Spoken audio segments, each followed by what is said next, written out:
What's going on, everyone? Welcome back to the spot where we kick back and react to all kind of different things. All right, so what we got going on today? We're about to get into a science video. This is Neil deGrasse Tyson, Star Talk, talking about why do clocks run clockwise. So this is one of his explainer videos. So interesting topic, but I love his explainers and how he goes into everything and always takes us on a journey just to bring it back around to a point. So let's go ahead and check this out. See what he's got to say about why clocks run clockwise. Chuck, got another explainer for you. All right, sounds good. I go to sleep and I wake up and I say, I got an explainer. I got another one. So they haunt me until I release them in this medium, and then I sleep well at night. Okay. Awesome. Okay. Oh, well, let's make sure you get a good night's sleep tonight. I'm releasing the explainer demons that course within me.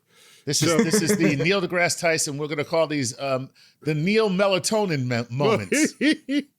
Melatonin moments with Neil deGrasse. Neil's mental cleansings. You got to say it right. So, do you know why clocks reckon time clockwise? Yeah, wait, that's just the way they did it, and then all of a sudden we just started calling it clockwise. Okay. The reason is simple and complicated at the same time. On the equator, the sun rises due east and sets due west every day of the year. And it is the only place on Earth where that happens. All right? And so the sun goes high overhead, giving literal meaning to high noon. And then as you hike north, the arc the sun takes in the sky goes farther and farther south. It no longer goes directly overhead. It's just that the arc going from east to west just sits lower and lower in the sky. Okay. Until you hit the Arctic Circle, where the sun is it's practically horizontal to the horizon as it goes all the way around. But we're here in New York City. We're middle latitude, so the sun's path through the sky is sort of in between somewhere. Okay. That means it's basically almost always south of you. Just think about that. If on the equator it's to your left and above your head and to the right, as you walk north, the sun's arc dips behind you, and behind you is south. Okay. Okay? It's south. So here's the point. In the northern hemisphere, if you were ever facing the sun, you will never be facing north. It is never north. Ever. This and where does the moss grow on the tree? On the north side of the tree. Right? The sun never hits that side of these objects in the northern hemisphere. Wow. Okay? In the southern hemisphere, it's the opposite, and they would grow moss on their southern side. Okay? Because the sun would always then be north of where they are. And it's fun when I visit the southern hemisphere, I'm always just rethinking all of this. It's just a fun thing to reconstruct the geometry of Earth in space relative to the sun. All right. Okay. So, civilization as we know it began in the northern hemisphere. What was one of the first timekeeping devices people used? Sundial. Sundial. So, a sundial has all the hours of the day on a flat surface, and there's a thing sticking up that actually has an official word. I would just call it a stick, but the official word is gnomon with a G. Interesting. Okay, never knew that one. So now we know. That's the name of the little piece in the middle, gnomon. I find it interesting though. So why they go clockwise, the simple explanation is because of the position of the people in the north, that's where they saw the shadow moving. That's the direction they saw it moving, clockwise. So that's where they made the clocks. N-O-M-O-N. Gnomon. Gnomon. Gnomon. What? Gnomon. So, I can't do the this. gnomon, when illuminated by the sun, cast a shadow on these numbers. And you calibrate this depending on what latitude you're in on Earth's surface. You need a different sundial if you're at a different latitude. Each sundial only works for one latitude. Okay? Okay. All right. So, picture this. Okay? I got my sundial, and I got my gnomon, and the sun rises in the east. Mm-hmm. Okay? And as the sun rises up, the gnomon casts a shadow on these hours that are carved into the brass plate. Right. And we can ask, what direction does the gnomon shadow move Right. on the Yes. sundial? Mm-hmm. Gnomon shadow moves clockwise. There you go. All right, all the way until the sun is in the west and it casts a shadow far over on the right-hand side of the dial if you're facing facing south. While And this then is nighttime comes, and no man knows what time it is. No, I'd be facing north in my Okay. example. That's right. Right. So sundials are completely useless at night. Like Spider-Man in the middle of a meadow. Now you should. Where did you come up with that? You can outrun Spider-Man. It's just exactly. Stop. F you, Spidey. Okay. I swear Chuck is hilarious. Oh, that was out of nowhere. If you're going to now make a wrist, some kind of physical clock that is inspired by this amazing timekeeping device called a sundial, then it makes sense that you would track time in the same direction the sundial There you tracked go. time. Exactly. So our clocks are emulated sundials. And mechanical sundials. That Correct. is so cool. Correct. All Now, right. so this is evidence that civilization that invented sundials did it in the northern hemisphere. Right.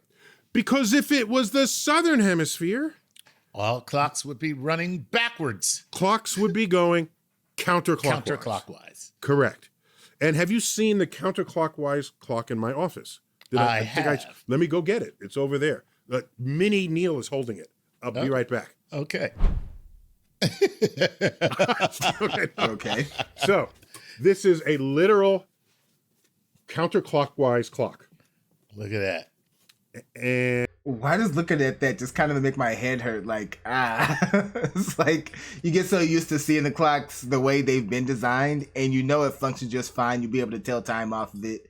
But just the fact that it's backwards and you'd have to, it's like your brain having to work in reverse. It's like, no, I don't want to look at this.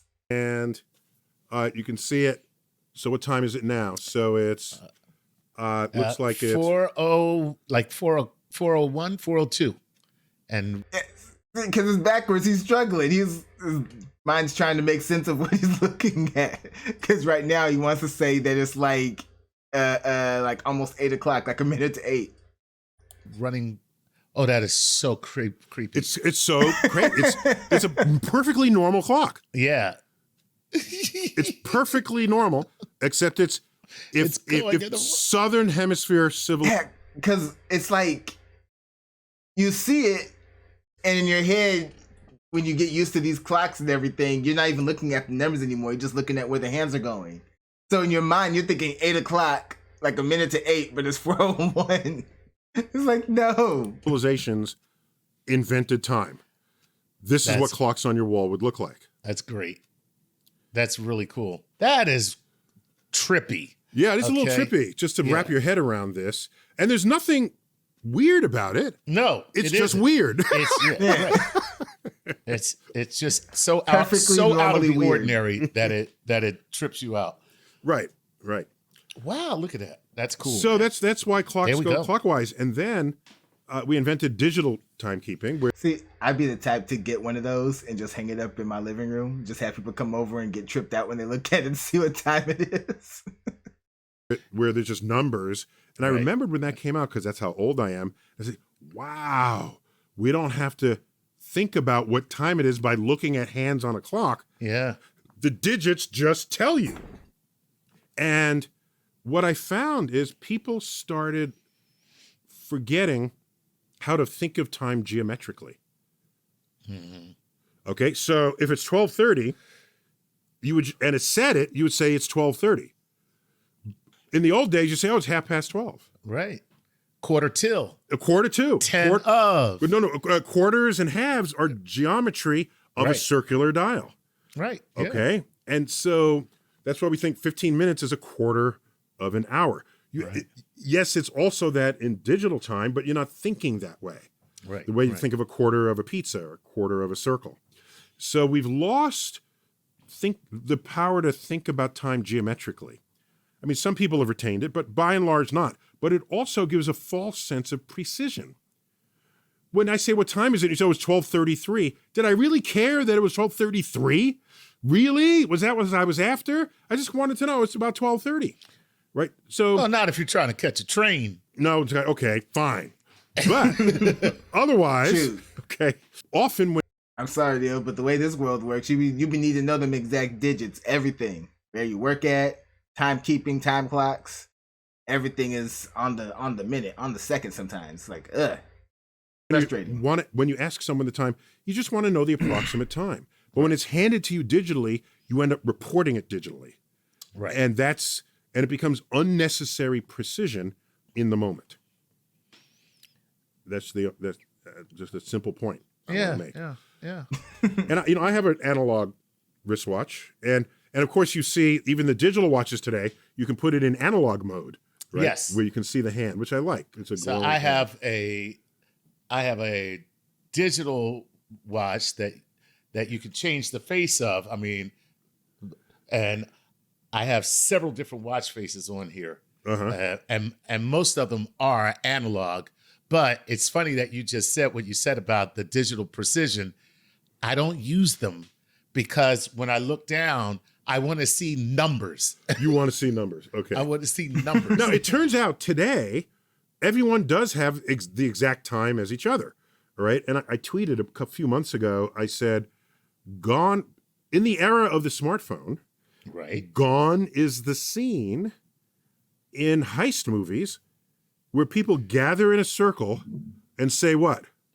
All right, let's synchronize our watches. Synchronize our watches.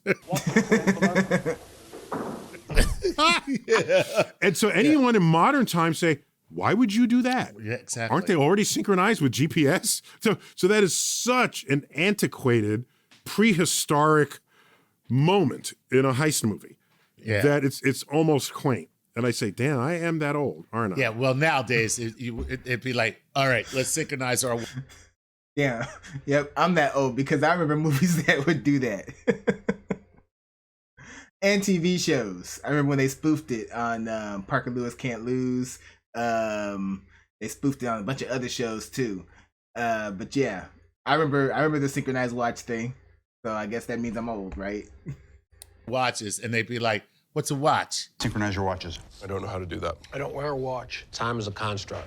But a little known fact to the youngins out there, that accurate wristwatches would lose or gain a minute a day.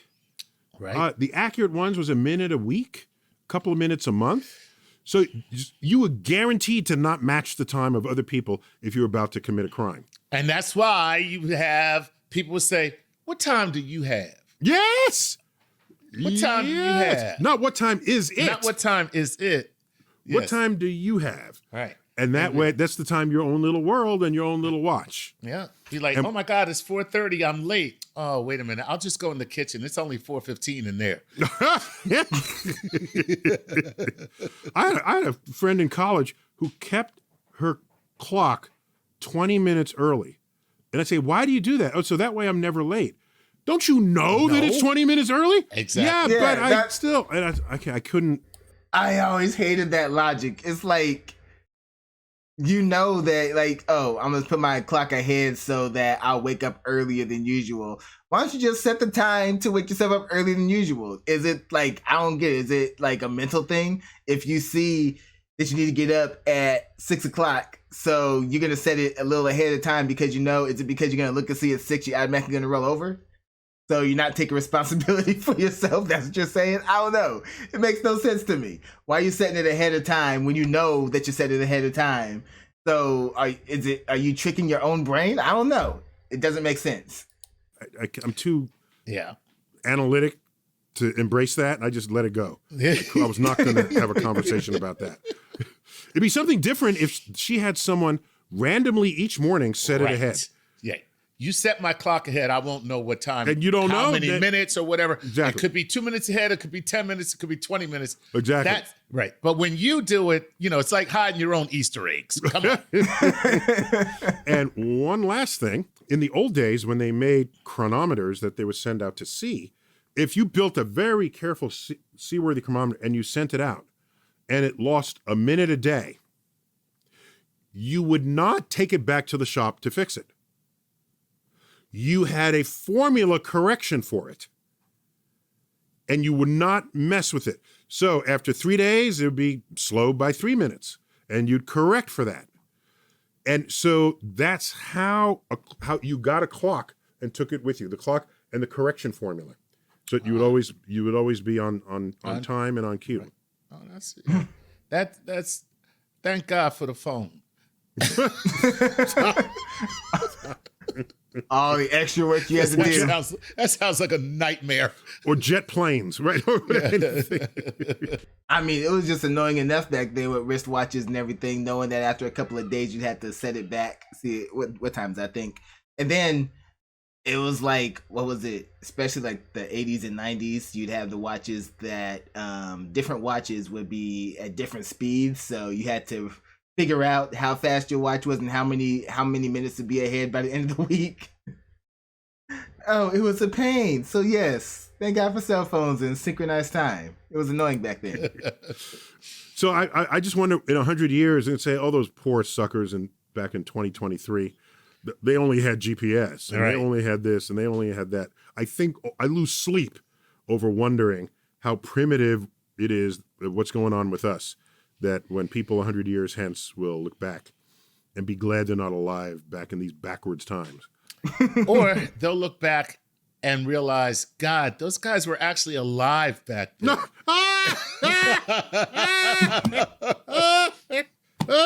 They still had some semblance of civilization? Yeah. Is that true, Mommy, Daddy? Is that?